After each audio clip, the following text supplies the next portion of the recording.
చాలామంది పేరెంట్స్ అండి, మా పిల్లలు పాడైపోయారని, సరిగ్గా చదువుకోవడం లేదని, ఇంటి పట్టు చేరడం లేదని, అసలు మాట వినడం లేదని,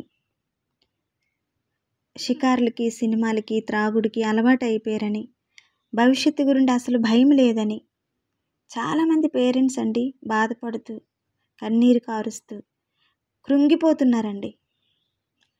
మా పిల్లల కోసం ప్రార్థన చెయ్యండి అని చెప్పి అడుక్కుంటున్నారు.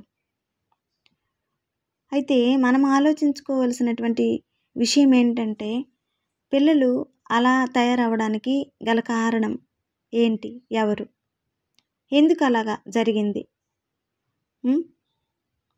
ఎందుకు అలా జరిగింది అని అసలు వారు మారడానికి గల కారణం ఏంటి? వాళ్ళు అలా తయారవ్వడానికి గల కారణం ఏంటి అని మనము పేరెంట్గా ఆలోచన చేయాలి. వారి విషయంలో మనం సరైనటువంటి జాగ్రత్తలు తీసుకోలేదు, అందుకనే వారు చేయి దాటిపోయారు. ఇప్పుడు బాధపడి లాభం లేదు. మనం చేయాల్సినటువంటి టైంలోనే చేయాలి, అలా చేయలేదు, ఇప్పుడు బాధపడుతున్నాం. ఇప్పుడు ఏం చేస్తాము? వారు బాగోవాలి, వారు బాగుండాలి, వారు మారాలి అని ప్రార్థన చేసుకుంటాం, కన్నీటి ప్రార్థన చేసుకుంటాం. వాళ్ళు పడిపోయేదే సాతాను సంకెళ్ళలో. అవన్నీ విడిపించుకుంటూ బయటికి రావాలి అంటే వారికి బలము కావాలి. ఏ బలము? వాక్య బలము. ఆ వాక్య బలం వారిలో ఉందా? లేదు. వారిలో ఉంటే సాతాను దగ్గరికి వెళ్ళరు, ఆ ఊబిలో పడిపోరు. ఇప్పుడు వారిని పైకి లేపాలి. మనం ఎలా లేపాలి? మనమే ప్రార్థన చేయాలి. వారికి వీరికి అడగడం కాదు. మన పిల్లలు కదా, గాయం మంది కదా. వారు వీరు ఎలా చేస్తారండి?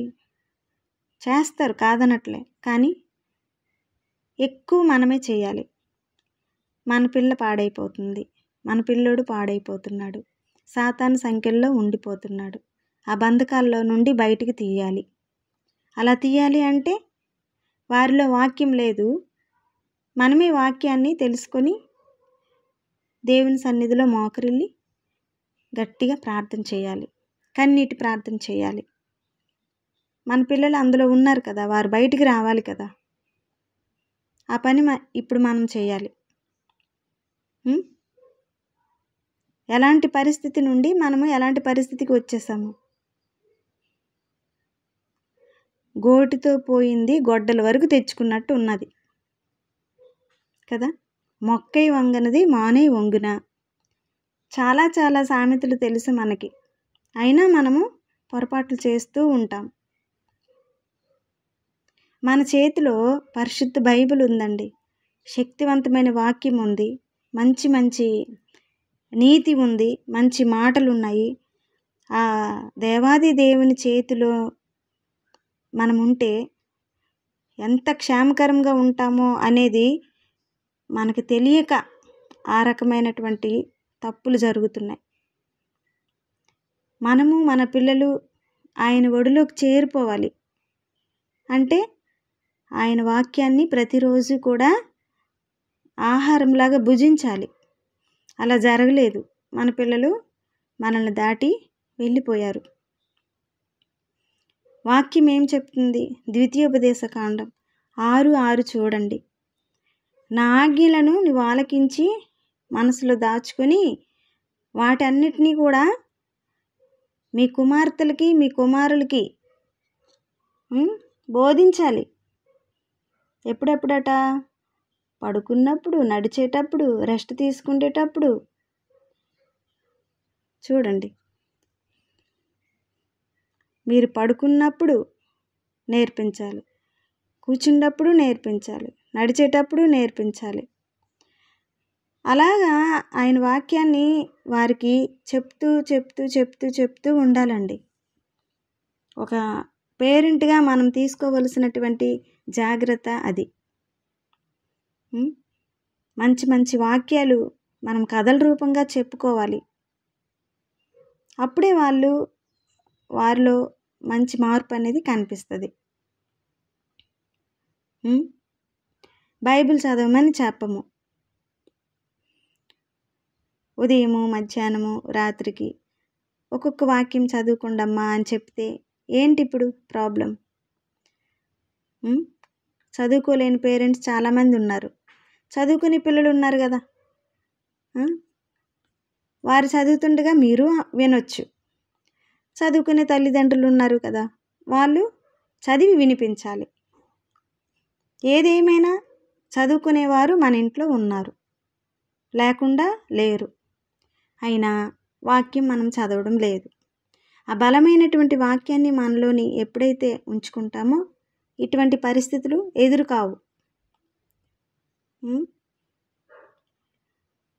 సరైనటువంటి జాగ్రత్త మనం తీసుకోలేదు మన పిల్లల విషయంలో. ఆ సామెతల గ్రంథం ఒకసారి పిల్లలకి చూపించారా? ఆ వాక్యాన్ని చదివించండి, సామెతల గ్రంథం మొత్తం కంప్లీట్ చేయించండి. ఎంతెంత మంచి మంచి వాక్యాలు. యవ్వన కాలంలో ఏ విధంగా ఉండాలో చిన్నపిల్లలు నిజంగా చాలా మంచి మార్పు అండి. వారు ఇంకా మిస్టేక్ చేయడానికి వారికి ఇంకా మనసు రాదు.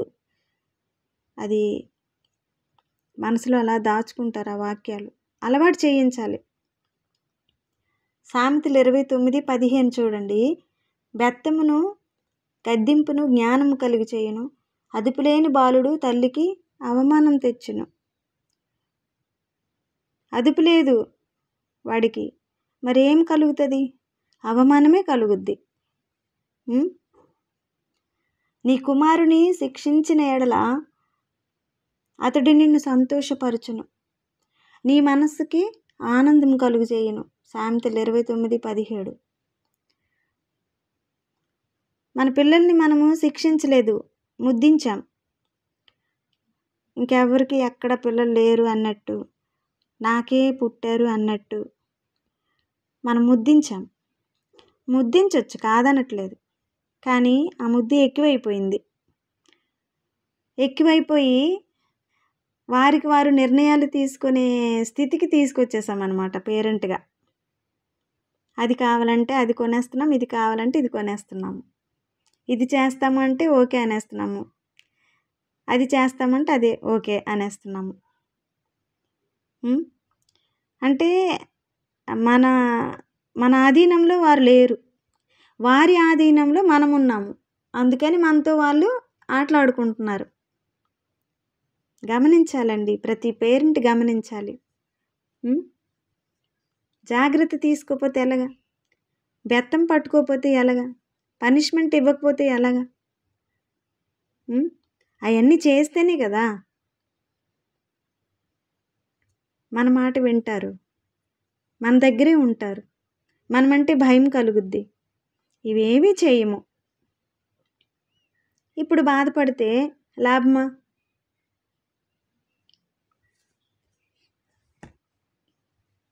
విలాపవాక్యములు 2:18 నుండి మనం చదువుకున్నట్లయితే చూడండి.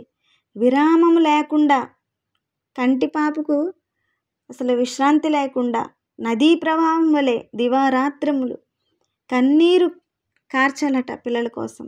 రేయి మొదటి జామున లేచి మొరపెట్టాలట. నీళ్లు కుమ్మరించినట్లుగా ప్రభు సన్నిధిని నీ హృదయమును కుమ్మరించుము. ఎవరి కోసం? మన పిల్లల కోసం. మనం అలా కుమ్మరిస్తున్నామా? అలా ప్రార్థన చేస్తున్నామా? అలా పొద్దున్నే లేచి పిల్లల కోసం మొరపెడుతున్నామా? కన్నీరు కారుస్తున్నామా? ఏదీ లేదు. మనలో లేదు, ఇంకొకరిలో ఉంటుందా? మనలోనే లేకపోతే ఇంకొకరిలో ఉంటుందా? మా పిల్లల కోసం ప్రార్థన చేయండి అని అడుగుతాము. అలా అడగడానికి కొంచెం మనకి నామోషిగా లేదా? ఇప్పుడు అసలు కన్ను ఆర్పకుండా, నిద్రపోకుండా తెల్లవారుజామున లేచి నువ్వు నీళ్లు కుమ్మరించినట్లు ప్రభు సన్నిధిని నీ పిల్లల కోసం నీ హృదయాన్ని కుమ్మరింపు. విశ్రాంతి లేకుండా నువ్వు దేవుణ్ణి అడుగు. నీ పిల్లలు బాగుండాలని, ఆరోగ్యంగా ఉండాలని, మంచి భవిష్యత్తు రావాలని. అలా ప్రార్థన చేయమని ప్రభు మనకు చెప్తుంటే అది మనం చేయకుండా ఇంకొకరిని అడుగుతున్నామన్నమాట. మా పిల్లల కోసం ప్రార్థన చేయండి అని. అది ఎలా ఉందో తెలుసా? కనుక అలాంటివి మానుకోవాలి. మన పిల్లల కోసం మనమే కన్నీరు కార్చాలి. మన పిల్లల కోసం మనమే బాధపడాలి. మన పిల్లల కోసం మనమే ఆశలు పెంచుకోవాలి. మన పిల్లల్ని మనమే బాగు చేసుకోవాలి. తెలివైన పని చేయాలి. తెలివి తక్కువ పని మనం చేయకూడదు. మన పిల్లలు వారి పిల్లలు కాదు. మన పిల్లలు ఎలాగ ఉండాలి అనేది మనకు తెలుస్తుంది కదా, వారికి ఎలా తెలుస్తుంది? కనుక మన పిల్లలు ఎలాగ ఉండాలా అనేది మనమే దేవుని సన్నిధిలోనే మొరపెట్టాలి. ఎన్నెన్ని వాక్యాలు చదువుతారు. ఎదిగిన మొక్కల వలె ఉన్నారు, మా కుమార్తెలు నగరానికి చెక్కిన మూలకంబముల వలె ఉన్నారు అని ప్రతి బర్త్డేకి చదువుతూ ఉంటారు. కానీ మనము అంతవరకు తీసుకురావడం లేదు. గర్భఫలం లేదు లేదు లేదు అని బాధపడుతూ ఉంటాము. గర్భఫలం కలిగేసరికి పిల్లల్ని అలా వదిలేస్తాం. అన్ని తప్పులు మనవేనండి. మళ్ళీ ఏదైనా బాగులేకపోతే దేవుని మీదే నేరం వేస్తాం మనం. అలా ఉండకూడదు. ప్రభు ఏమంటున్నారో చూసారా? లూకా 20:23-27 ఆ గొప్ప జనసమూహము ఆయనను వెంబడించెను. అందు కొందరు స్త్రీలు ఆయన కొరకు రొమ్ములు బాదుకొనుచు విలపించుచున్నారు. యేసు వారిని చూసి, యెరూషలేము కుమార్తెలారా, నా కొరకు ఏడవలదు, నీ కొరకు మీ బిడ్డల కొరకు దుఃఖింపుడు. చూసారా? ప్రభు కోసం అక్కడ ఉన్నటువంటి కొందరు స్త్రీలు బాధపడుతున్నారు, రొమ్ములు బాదుకుంటూ దుఃఖించుచున్నారు. ఆ ఏడుపు విని, వారి తాలూకా ఆవేదన విని ఆయన ఏమంటున్నారు? నా కోసం ఎందుకు ఏడుస్తున్నారు? నీ కోసం, నీ ఇంటి వారి కోసం, నీ పిల్లలు, నీ కుటుంబము, వారందరి కోసం నువ్వేడు. ఎందుకు?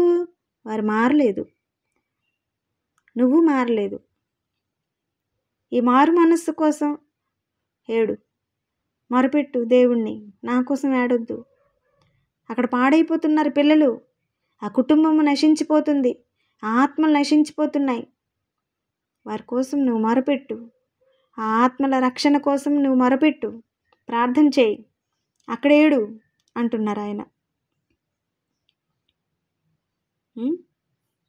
మనం ఆయన్ని చూసి మనం ఏడుస్తూ ఉన్నాము. ఆ శ్రమలు చూసి, ఆ సిలువ మోత చూసి, అవన్నీ చూసేసి మనం ఏడుస్తూ ఉన్నాం. కానీ ప్రభువు అలా వద్దు అని అంటున్నారు. ఆ శ్రమ నేను అనుభవించాలి. నీవు రేపు నా దగ్గరికి రావాలి అంటే నేను రక్తం చిందించాలి, రక్తం ఇచ్చి నిన్ను కొనుక్కోవాలి, పరలోక రాజ్యానికి నిన్ను వారసుడు చేయాలి. దేవుని ఆజ్ఞ ఇది, నా తండ్రి ఆజ్ఞ, నేను నెరవేర్చాలి. నా కోసం ఎందుకు ఏడుస్తావు?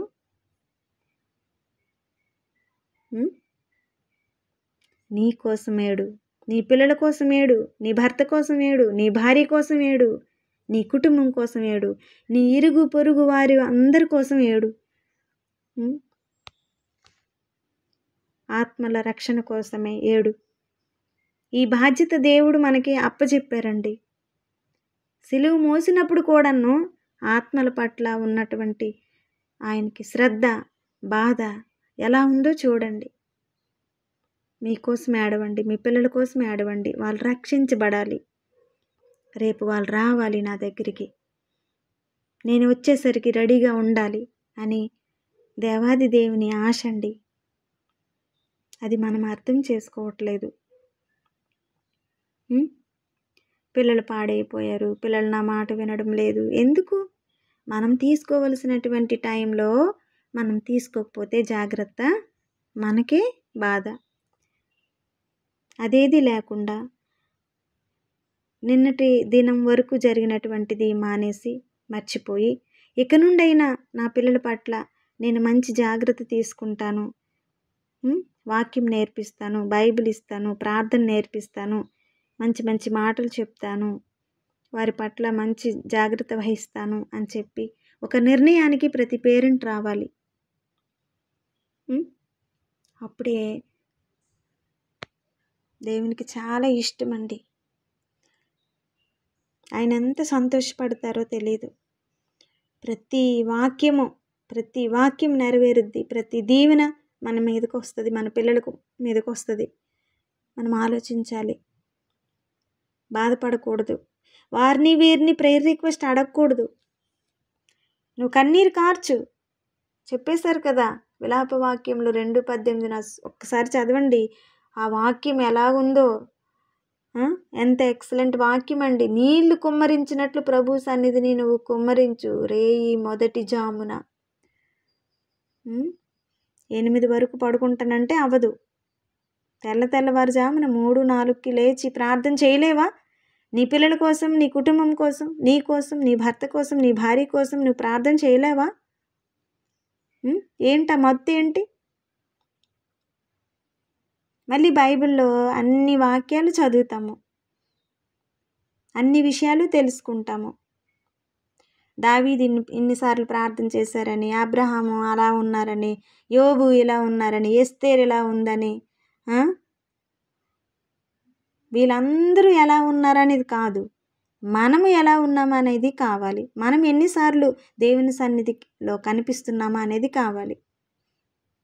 వారి విశ్వాసాన్ని వారు ఆ రోజుల్లో చూపించుకున్నారు. ఈ రోజుల్లో మన విశ్వాసాన్ని మనము ప్రభువుకి చూపించుకోవాలి.